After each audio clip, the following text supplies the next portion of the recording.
Hello, students. We are looking at the microeconomics part. In microeconomics part, you all have first chapter, which is named as cost and revenue analysis. So basically, in this chapter, you're going to deal with what are the expenditures a firm tackles and what are the revenues. Okay, when you talk about revenues, it is nothing but the incomes. So, what are the expenditures and what are the incomes of a firm? Of a particular firm, and how do we calculate these total expenditures and these total revenues? You're going to have a look at this. Also, you're going to look at what are different concepts of marginal cost, marginal revenue, so on and so forth. So let's proceed with the PowerPoint presentation.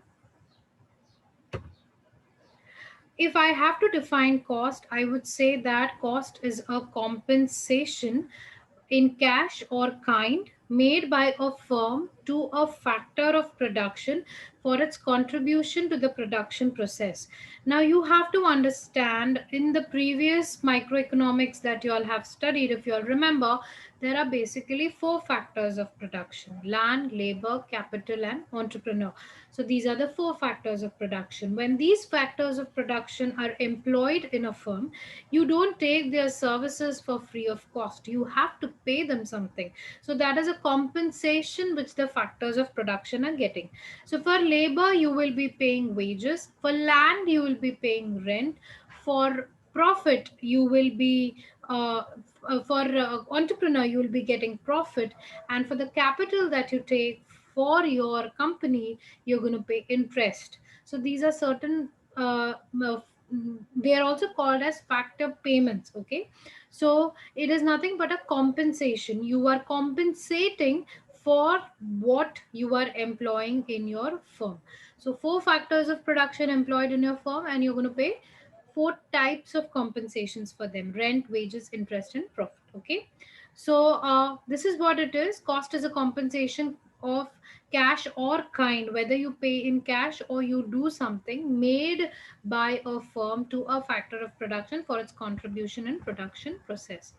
When you talk about cost, there are basically three types of costs that we deal with. One is fixed cost, variable cost, and total cost.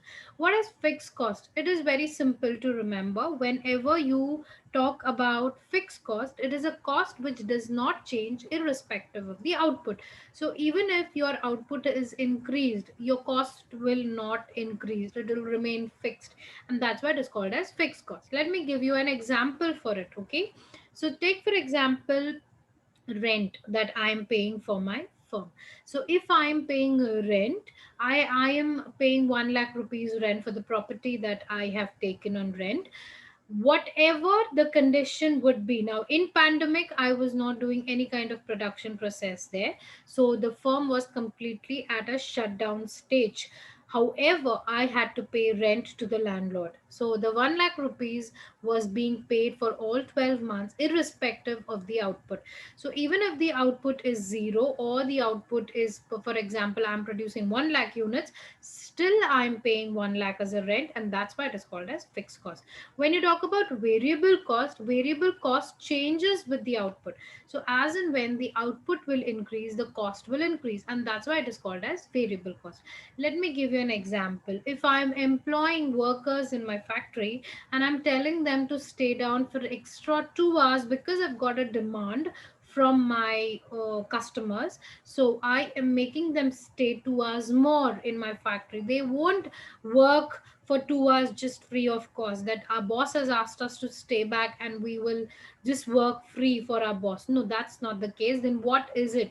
Then I have to pay them some extra amount. So whatever extra amount that I'm paying is the variable cost.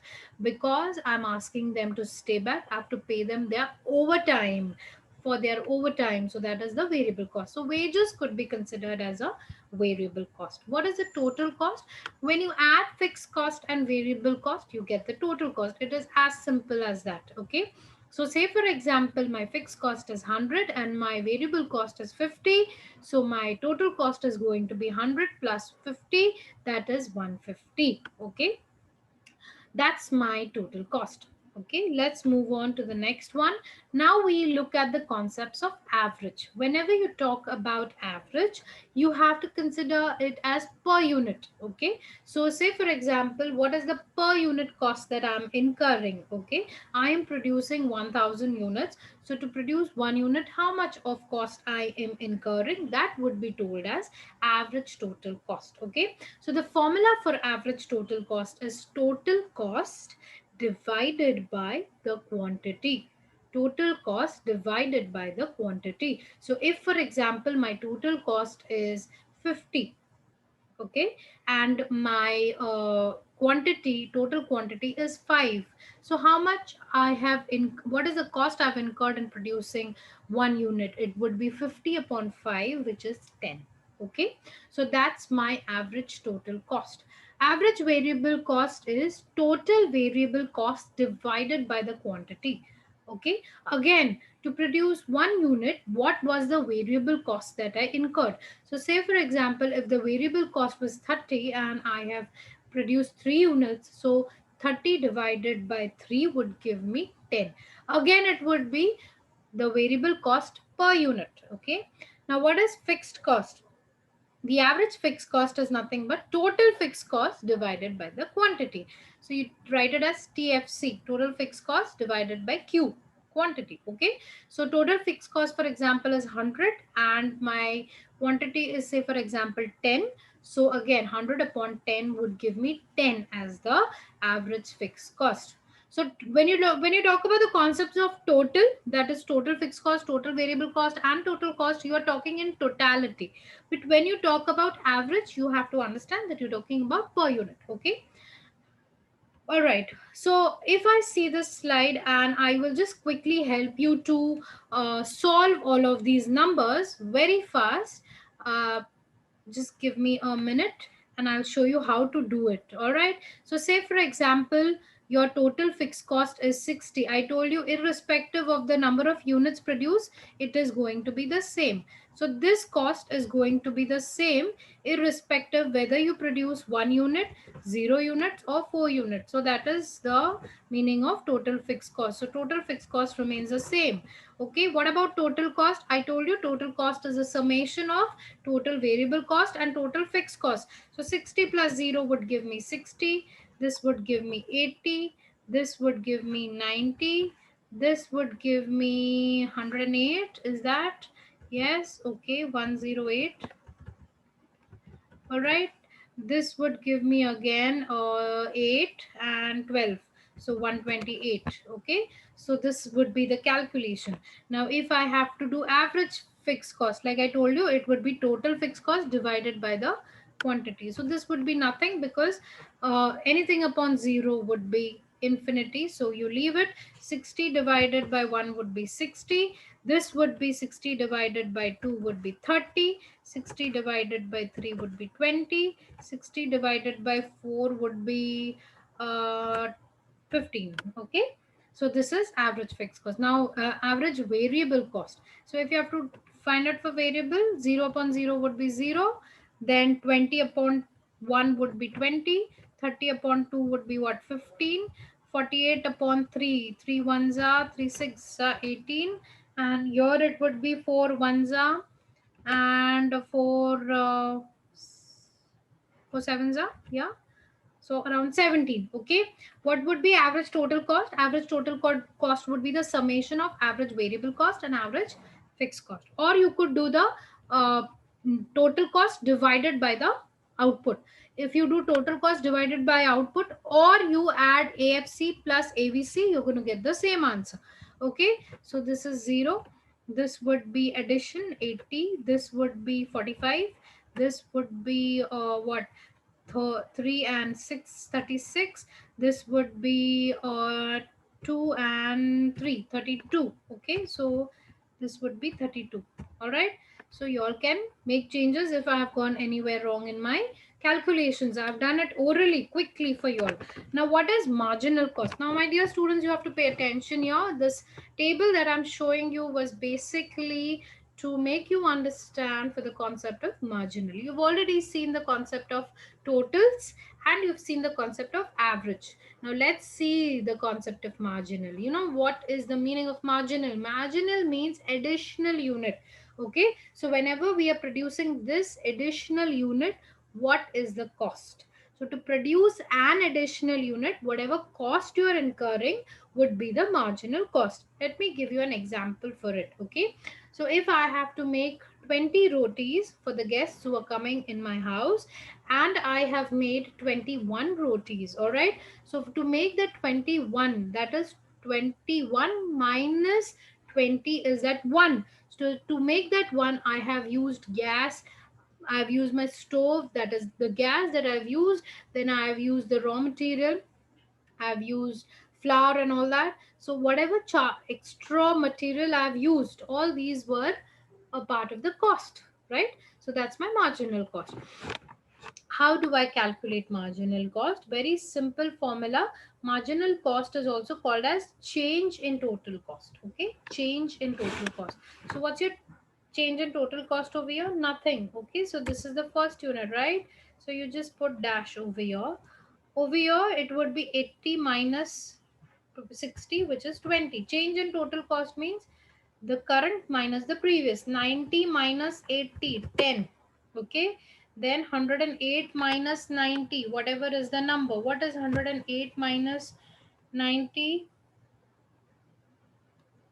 18. Okay, then next one would be 128 minus 108 would be give me 20. All right, so this is nothing but my marginal cost. It is the change in total cost. So I hope you all have understood till here. We proceed further. We're going to look at the graphs now. Okay, so let's look at the graphs carefully. If you see this graph over here, average and marginal cost graph, so in this graph on the y-axis you have been given the cost per unit and you've given the output. What I have done is nothing simple. I have just plotted this table in the graph format. So when I've plotted it in the graph format, what have I done? Okay, so my marginal cost curve is going down and then it rises. Okay, if you see the numbers, it goes down. Okay, so 20 has become 10 and then it has risen, it became 18, then it became 20. So that's how you got this graph. So first it had reduced and then it goes up. So your marginal cost curve looks like this. I want you to understand how the curves look. Okay, I don't expect you to plot these graphs in the examinations, but in rough you should know that it looks like a tick. Okay, a tick mark. So that's your marginal cost curve. Then if you see your average cost will be above AVC and AFC. Why? Because it is a summation of AVC and AFC. So you will see that is the first curve over here in bold. AVC plus AFC is going to give me AC, that's average cost. So it's U shaped. So first it will decrease and then it will slowly start to rise.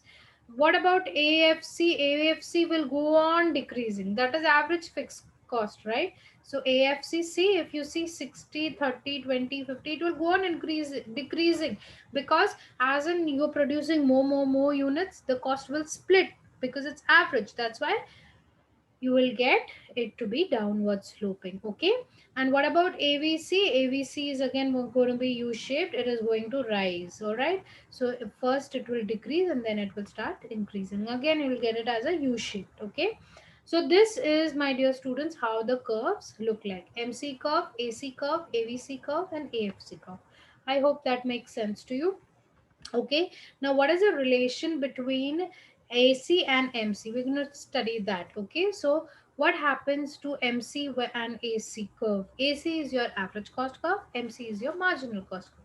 If you see again, marginal cost curve looks like a tick mark, I would say. I won't call it a U shape, but AC curve looks like U shape. Okay, so what happens is when AC is falling, MC is less than AC. Okay, so when your AC is decreasing, MC decreases much faster than AC. Marginal cost decreases much faster than average cost, and therefore you see MC is less than AC. When AC is rising, when your average cost is rising, marginal cost responds again faster. So marginal cost becomes more than your average cost. So MC is greater than AC. So the response of marginal cost is much faster. When it was falling at a high speed. When it is rising faster than AC.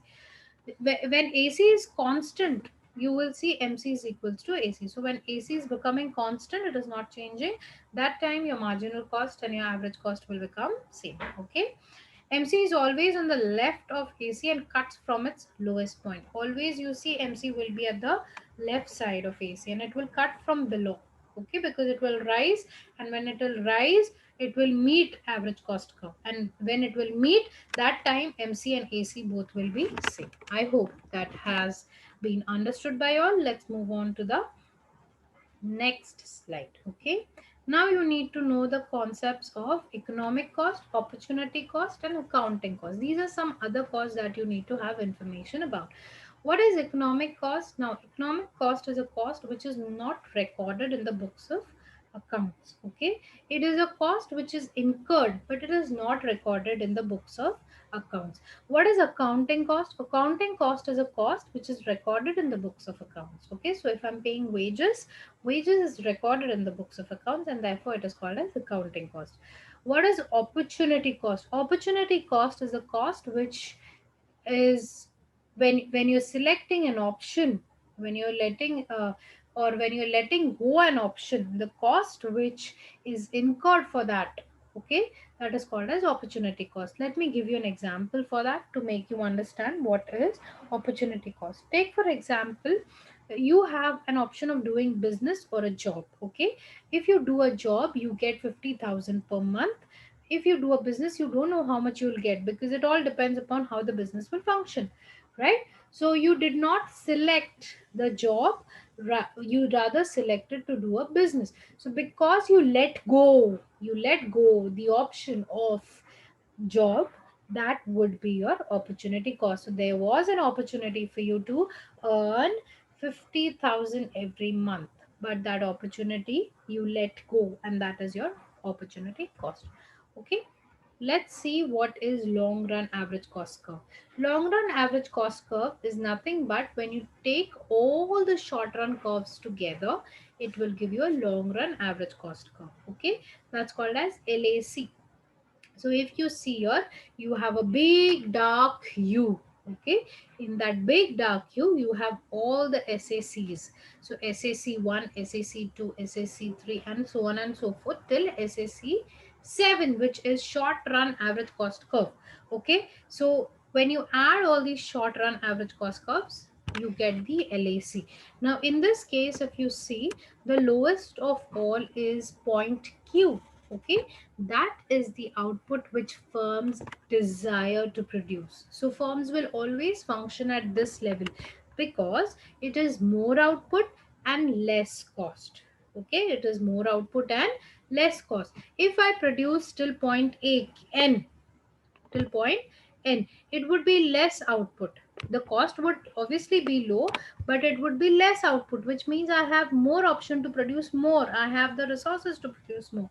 So instead of going at n point, I would rather go at point q. So beyond q, whatever I do, the cost will start to rise. So firms will not prefer to produce at point w or anything beyond that. Okay, q would be the optimum level. Let's Here we end the cost concept. Now we're going to talk about the revenue concept. We are going to focus only upon the revenue. Now revenue is nothing but income. So again, in income you have total revenue, average revenue, and marginal revenue. What's total revenue? The revenue generated by the firm by selling their units. That would be total revenue. Average revenue per unit revenue. Okay, so the revenue which I generated by selling one unit, that would be average. Okay, so for example, if I have to give you a formula, I would say total revenue divided by the quantity would give me average revenue.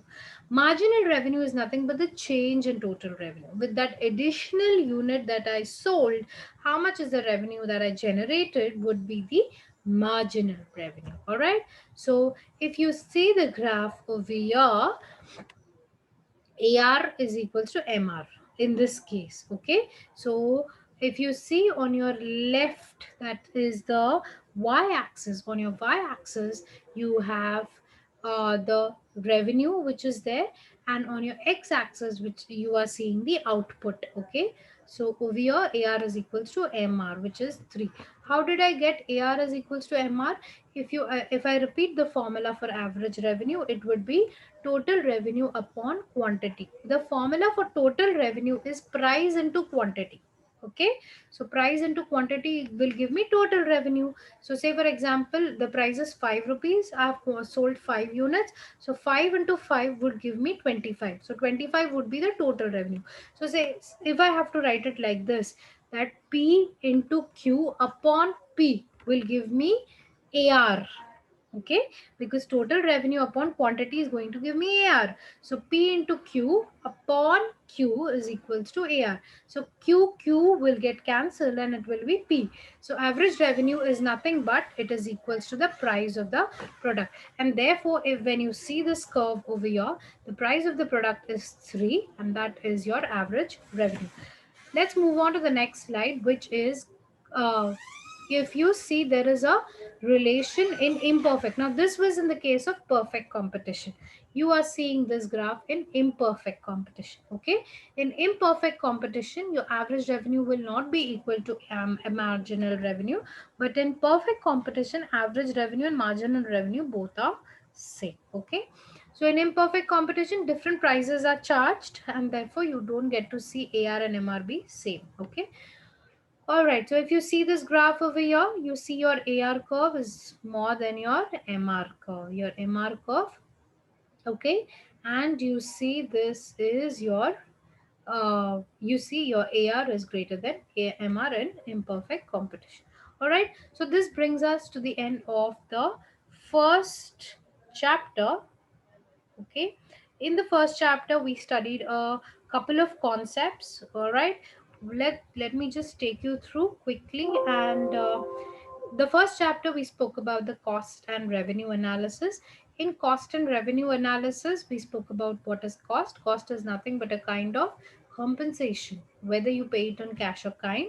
The concepts of cost, you saw all the total cost, total fixed cost, total variable cost, and total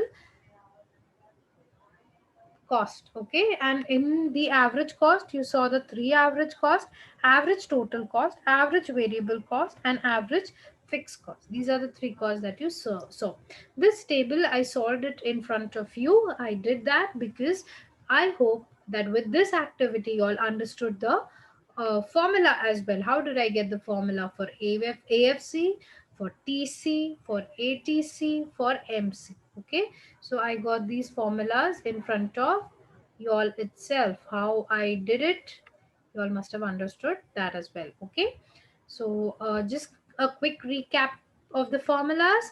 TC is nothing but TFC plus TVC. uh, ATC is nothing but AFC plus ABC, and MC is nothing but change in total cost. Okay, then I explained to you about the graphs. How did I get the graphs? How did I get a graph for MC, AC, AVC, and AFC? Okay, then I spoke about the relation between AC and MC. You saw that MC responds much faster than AC, whether it is falling or rising. When it is falling, it will be less than AC. When it is rising, it is more than AC. There will be a point when MC curve will cut AC curve. So when it is cutting, at that point, your MC will be equal to Yes. Okay. Then you spoke about the other costs: economic cost, accounting cost, and opportunity cost. Economic cost is a cost which is not recorded in the books of accounts. Accounting cost is a cost which is recorded in the books of accounts, and opportunity cost is the cost which is when you are choosing or letting go an option. For that letting go an option, you are incurring a cost, and that's an opportunity cost. Okay, I gave you the example of business and job, whether you want to do a business or a job. So if you select a business, you would let go your monthly salary of 50,000, which is the opportunity associated with it. Then I explained to you about the long run average cost curve. I told you that firms would always intend to be at point Q, because that will give them the maximum output and the lowest cost, and therefore this is the most desirable point for the firm. Anything after this would be more cost for the firms. The next part that you have to understand about the revenue concept. I explained to you what is revenue. Revenue is nothing but the incomes that firms get. So there is total revenue, average revenue, marginal revenue. Total revenue is nothing but the revenue which you are getting after selling all your outputs. Okay. So total revenue has a formula, price into quantity. Price is 5 rupees, quantity is 5. 5 into 5 will give me 25. Average revenue is nothing but the revenue that I generate after selling per unit, one unit. So, say for example, if the total revenue is 500 and I have sold 100 units, so 500 divided by 100 would give me how much? Yeah, it would give me 5, right? So, that's my average revenue. Okay, and marginal revenue is nothing but the change in total revenue. So say for example, whatever additional unit that I am producing, whatever revenue I'm getting after producing that additional unit, that would be my marginal revenue. In perfect competition, AR is equals to MR because price is equals to your uh, margin, price is equals to your average revenue in case of perfect competition. In imperfect competition, average revenue would be greater than marginal revenue because we charge different prices to the customers. So this would be the case over here. So uh, the next thing that you need to know is after this chapter we'll be talking about the next chapter in next session, which is market structures. In market structures, I'll be taking you through all the different markets which prevail in microeconomics, in the economy, which you need to understand. Okay, even if you pursue your economics as a course further, it will be very helpful for you to know all the market structures. Or even if you're keeping only examination in point of view that okay, we just have to score well in our examinations, that is also perfectly fine. You still need to know all the market structures that are there in an economy. So this brings us to the end of this session. Thank you very much.